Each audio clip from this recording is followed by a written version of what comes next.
Hey everybody, welcome back to another video. My name is Dan and I am here today with Hayley and Hannah, my two friends, and we are going to be playing Catan.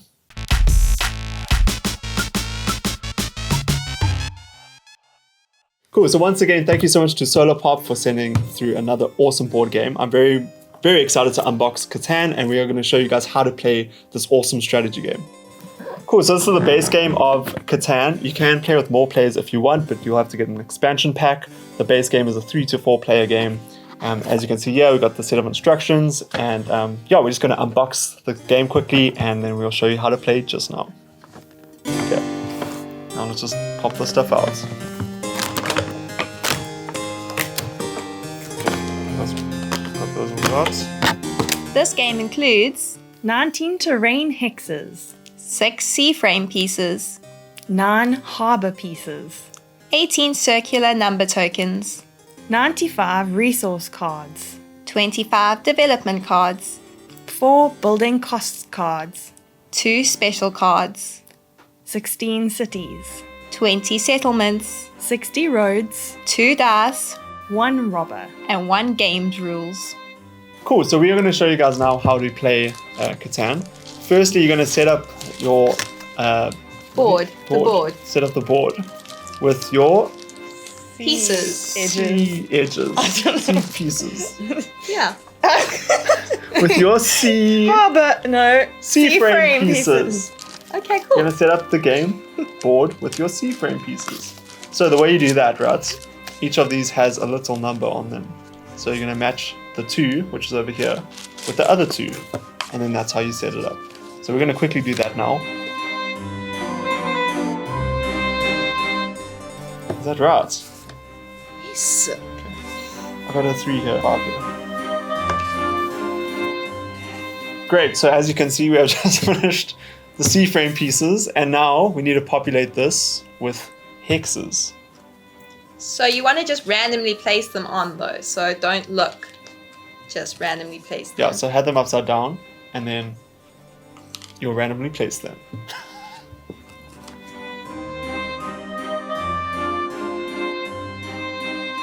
Okay, so once you have got your terrain hexes in place, and hopefully they're all in random order, you don't want too many things next to each other that are the same resource. Once you've got those all placed down, you're going to get your circular tokens, which have letters at the back of them to help you know where to place them. So you're going to start off on an edge somewhere by placing A, and then you're just going to go around in a circular motion until you get into the middle, and then that's where you'll end. You will skip the desert hex. So there's a hex here that is a desert. You'll skip that and not put a letter on that hex.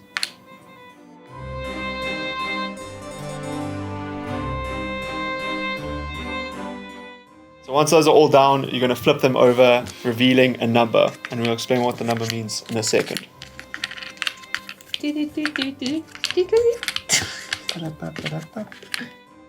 Okay, so as you can see on the board, you have different numbers. And pretty much what that means is when you roll your 2 dice, whatever your number lands on, that is going to be the resource you pick from. So you're going to have different resource cards. And when you say land on a forest or wood, you'll pick up a wood resource card.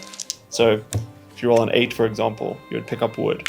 So that's what the numbers mean. They have little dots at the bottom of them. That pretty much means how common that number is rolled. Yeah, when you roll it. So that's really simple. We'll leave the dice here for now. We also have a robber, and that guy lives on the desert for now. We'll explain what happens with him just now. And then finally, for the board itself, we have harbor tokens. And these just pretty much go at each harbor. So you'll just match them up. There's a little image on the seaboard hexes, so you'll match it up with that.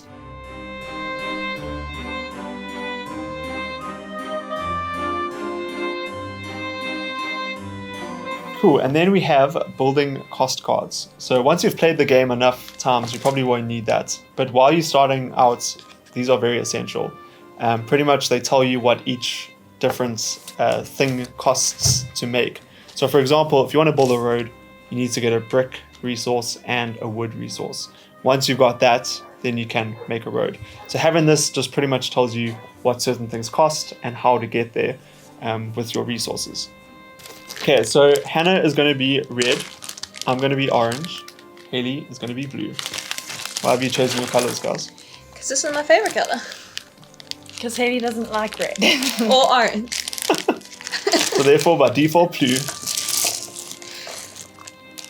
Okay, and then before we actually start the game, I just want to go over the development cards. So development cards are pretty much, there's a variety of different cards in here. So you could get a victory points, which is a point to your final score and can help you win. You get a knight card, which pretty much knocks the robber off of you if they are on your hex. And then you get progress cards, which pretty much help you win the game.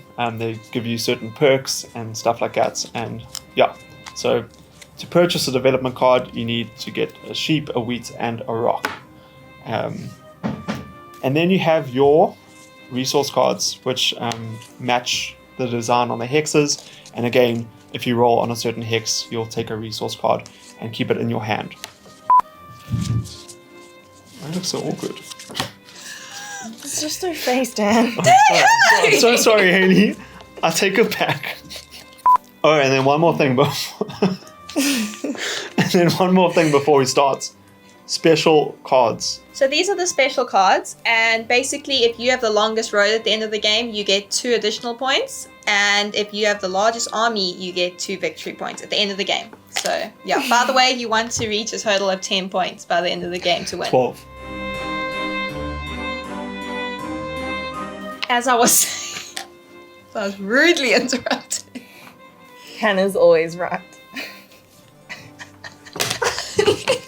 That is true.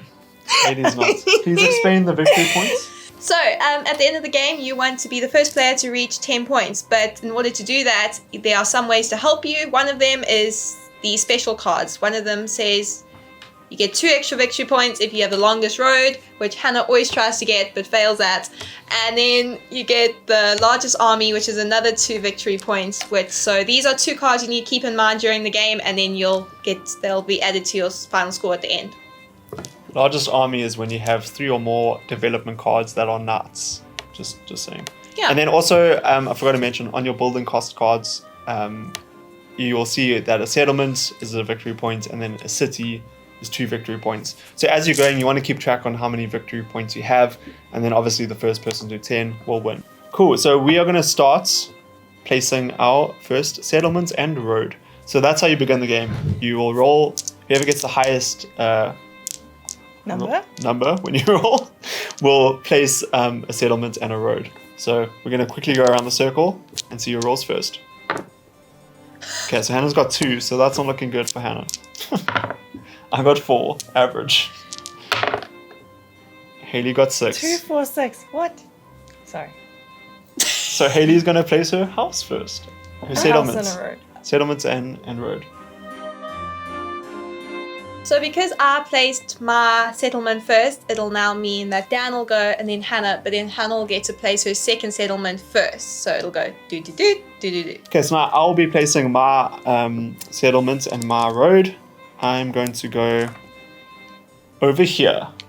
So I normally try to place where you can get brick and wood at the start because you need those to build settlements and roads. That's a personal preference. You don't have to do it that way, but that's kind of the way I like to start. I'm going to place a red settlement down, and then I get to place my second one immediately because I have less place to put mine going last. So it'll help me be more strategic.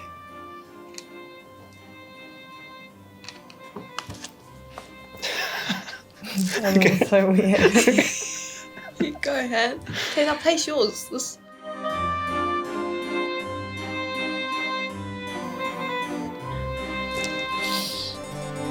Okay, one very important thing you have to do when you are placing settlements at the beginning is just bear in mind where you can actually place the settlements. So you can't place settlements with only one road in between them.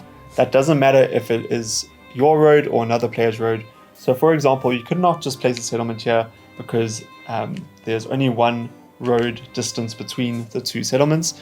And then also you have to have a road 2 roads apart from a settlement to place a settlement. You can't just place a settlement in the middle of nowhere. That is not allowed. So once you have 2 roads distance from your other settlement, then you can build another settlement. Like that. You also, for example, could place another road here, going between those other 2 roads, and then placing a settlement there, like that.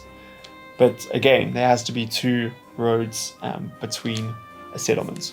So what you're going to want to do now is you're going to want to take 3 resources. Basically, you'll know what resource you need to take based on where you placed your last settlement. So for example, I placed mine here, which means I get 2 wood and a wheat. Dan, what are yours?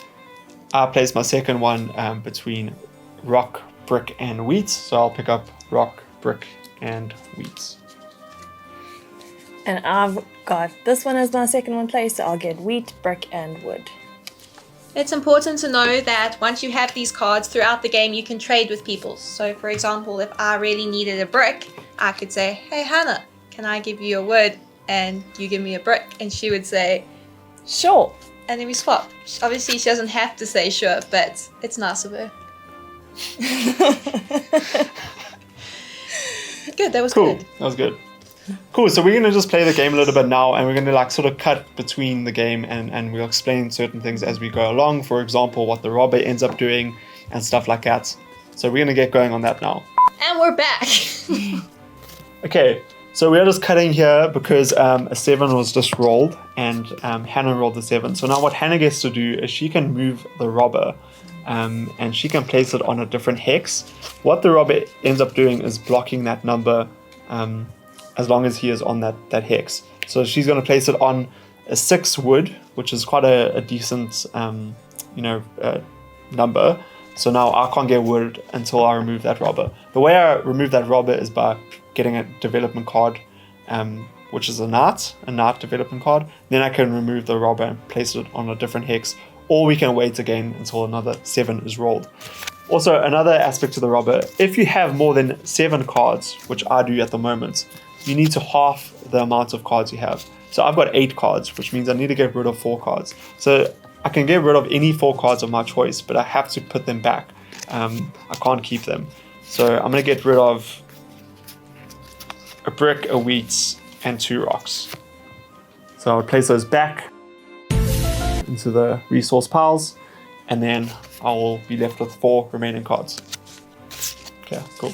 Okay, and then one last aspect to the robber, and this is a bit of an irritating one, but whoever rolled the 7 and moved the robber, they get to pick a resource out of the hand of the player that the robber is on. So for example, if the robber was on a hex where Hayley and myself were on, then she could pick between us who she wanted to steal a card from. Because she placed it on my hex, she can only pick from me. So she's going to pick a card from me. Give me a good one. Oh yeah. Oh yeah. 9. None. So but I get doesn't 2 it- rock. Yeah. Yeah, you get nothing. Brick. Don't I get to You do wanna something trade? on my turn though? You can trade with us. Oh yeah, maybe I should trade something. Hannah, You give me you something. can build a road. Hannah, give me something. I will give you. Trying to make it look realistic. This is very real.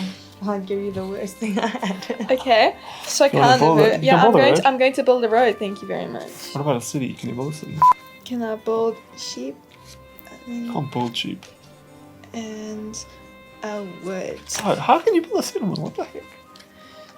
I don't even notice. This wasn't very real. 5. So I am going to build. Actually, can't do anything. Does anyone want wheat? Do you want wheat? Wheat? Sure. Assuming this is so For a real. rock. I'll take that. Great trade. Okay, that is my turn. Focus on another 7. Focus on another 7. Also, we probably want you. Ah! It's another 7. That's Okay, crazy. that's What are the perfect for this chances? thing, yeah. It's a Hayley. I feel like that footage is perfect. My reaction was... Give me a card.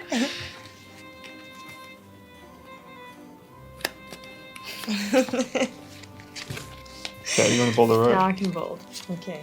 Cool, so Hannah has now got the longest road currently, so she is going to hold on to that special card. If someone else gets longest road, that card will go to that player. So it kind of just rotates on and goes to whoever has the longest road at the current time. But she could obviously end the game before that happens if she gets to 10 victory points. Something that we forgot to mention beforehand is if you have 4 of one resource card, for example, I had 4 wood, then I could put 4 wood down and take any other resource that I want. One. Hannah's always right. One of those resources. So I put 4 wood, 4 rock, and I could take 1 wheat, for example. Unless I'm lucky enough to have one of these harbor ports. Okay, so for that, if you, for example, where is this? Here. So I actually do have one. So for example, I can then hand in 2 of something and receive 1 brick, which no one else can do except me because she's built there. I built my settlement. She's built different. Okay, Sorry. and we are moving on. Cue music. I feel like we've got a lot of comments. It'll just make it really funny. 4. Okay, I get 3 wheat. Damn. Get wrecked, everyone. Oh, so you have a city, so you actually get more than that. Well, 3, yes. Oh, okay. Okay, are you gonna build anything? All my resources. Hey, Hannah, don't you have anything for me to build a road? Sure. Yes, I also need brick. No, man, that is not helpful. Yeah. What's happening? I need brick as well. I don't have brick. Okay, do you have brick? What are you trading with me? Your wheat? Yes. I don't want a wheat. I know. Gosh, I don't want to. You can't do this. This can is I cheating. please have a... Thank you. Not the right way to play this game. How many points are you on? 2, 4, 6. Let's all calm our nuggets here. Dan, it's your turn. Okay. Okay, my, Just carry on. my turn. You don't need to say my turn. This is all going to be music. 5, 6, 7, 8. That's right, yeah. Maths. Okay, I got 8.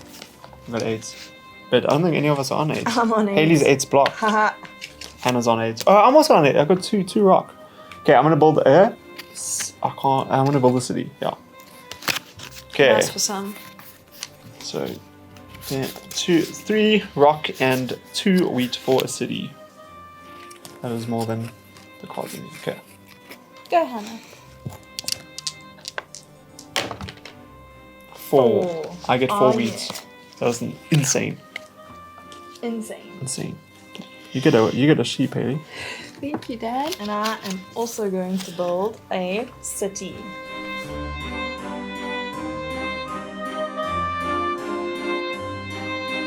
Okay, so Hannah has actually just won the game. She has upgraded all of her settlements to cities, and she still has the longest road here. So she has now got 10 victory points. I was sadly only on 2, 4, 6, 7. I was only on 7 victory points. 7. And Hayley, yeah. She Shame. tried. She tried. Anyways, none of us got the largest army because none of us used any of the night cards. But if you did, the person who played 3 night cards gets the extra 2 points, which in our case is no one. Cool. So this is a very fun game. Doesn't take too long, but it's also not super short. So it's a nice game to play with friends. And yeah, I do recommend if you have a large group of friends, maybe get in the expansion pack, but definitely start off with the base game. It's a lot of fun, and you can play this game a lot of times. I've owned this game for like years now, and I have yet to get over it. So it's a very fun game with some strategy involved and a lot of cool moments with friends. So Fun moments. stressful moments, irritating moments, but great moments. Winning moments. So thanks once again to SolarPop for sending this game through. I will leave a link down in the description where you can find out more information about this game and potentially purchase it if you are looking for it.